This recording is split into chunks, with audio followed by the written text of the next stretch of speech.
Welcome to my channel math in one shot. आज हम discuss करेंगे चैप्टर नंबर 3। हमारा टॉपिक रहेगा law of constant proportion. Law का मतलब होता है नियम, कांस्टेंट का मतलब होता है जो चीज़ फिक्स हो जाती है कि भाई अगर 1 किलो पानी में 1 किलो चीनी ही डिजोल्व होगी तो वो 1 kg ही डिजोल्व होगी। ऐसा नहीं है कि उसके अंदर 2 kg हो जाएगी। तो एक जो फिक्स प्रपोर्शन चलता है कि इतने में इतना, ठीक है, कि इतनी क्वांटिटी में आप इतना ही मिक्स कर पाओगे या इतना ही उसके साथ कंबाइन अप हो पाएगा, तो उस चीज़ को हम क्या कहते हैं, प्रोपोर्शन।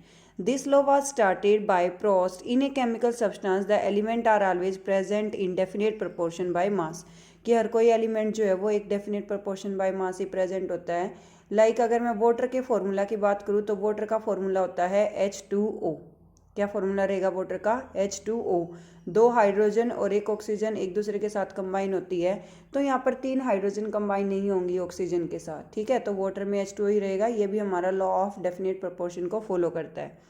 जॉन डॉल्टन थे, वो एक पुअर वीवर फैमिली से बिलोंग करते थे। वीवर का मतलब होता है बुनकर। 1766 में इंग्लैंड में उनका बर्थ हुआ था। He presented is atomic theory which was a turning point in the study of matter.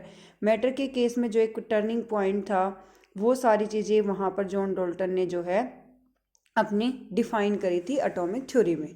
Next है postulate of Dalton atomic theory की डॉल्टन एटॉमिक थ्योरी के क्या क्या पोस्टुलेट्स थे।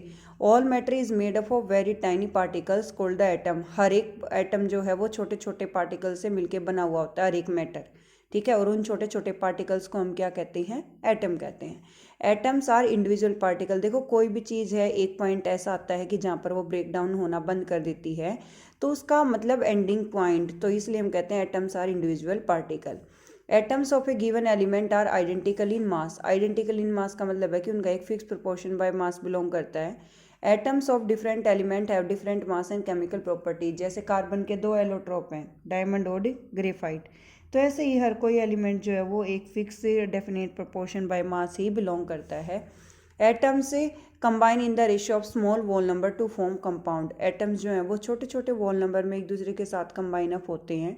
The relative number and kind of the atoms are constant in a given compound. यानी कि बहुत सारे एटम्स ऐसे हैं जो बेसिकली एक दूसरे के साथ कंबाइन अप होकर कंपाउंड की फॉर्मेशन देते हैं। यहाँ पर एक नोट है। नोट किस वर्ड के लिए है? गोल्ड के लिए। Gold was taken from the English word. Gold को इंग्लिश वर्ड येलो से लिया गया है, जिसका मीनिंग होता है येलो। इसीलिए हम सोने का जो कलर है उसको भी क्या कंसिडर करते हैं, येलो कंसिडर करते हैं। Full form of IUPAC, international union pure applied chemistry.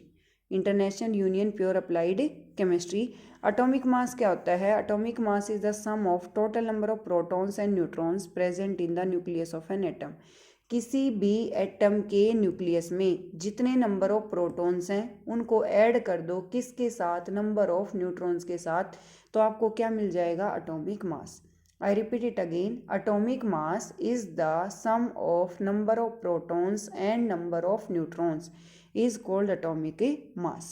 One atomic mass unit क्या होगी? It is the mass of one atom of unit equal to exactly 1/12 the mass of carbon 12.